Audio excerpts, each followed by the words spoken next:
If you've been playing the game for any real length of time, I'm sure you've heard the advice being peddled as gospel, drop the third ball. It's understandable.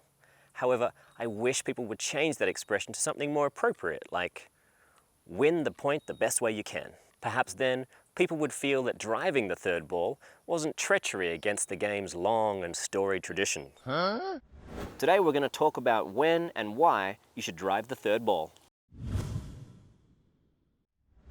If, like many players around the world, you're coming from a racket sport background, then you've already got a skill set that would be going to waste if you only ever drop third balls. Driving third balls is a great way to get an easier ball to drop in the kitchen. This is a popular tactic on tour these days, born from better and better returns of serve. It's fun, trust me. If you've never cracked a ball with a forehand and then laughed at the irony of breaking a ball named Dura, then, well, I'm probably not the coach for you. I mean, I probably still am, so keep watching. There's a couple of prime time opportunities to take the gloves off and drive the third ball.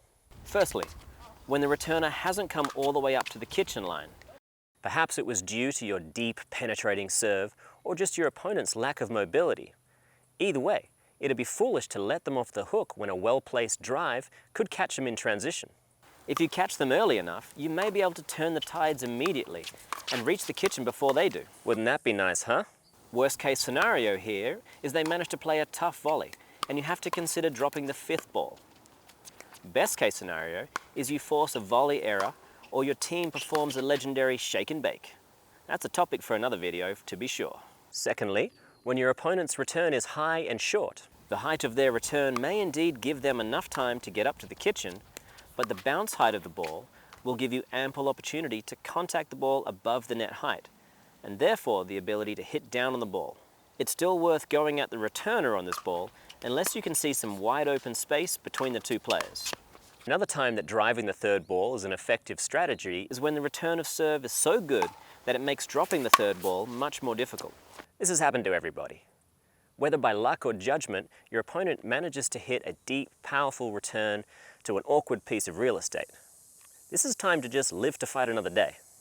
Use the drive as best as possible, knowing that they will more than likely be able to deal with it well. Now you have a chance to hit another drop and get into the kitchen soon after. One last thing to consider. Remember, there's no one way to play this game. Experiment. Drive the third ball when the opportunity presents itself. You're not going to lose a point, and fortune favors the brave.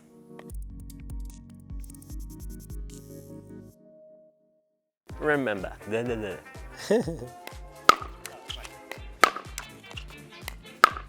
your opponents managed to... First go, one line, I can do it. It's fun. Trust me. It's fun. Trust me. It's fun. Trust me. Basically the first time.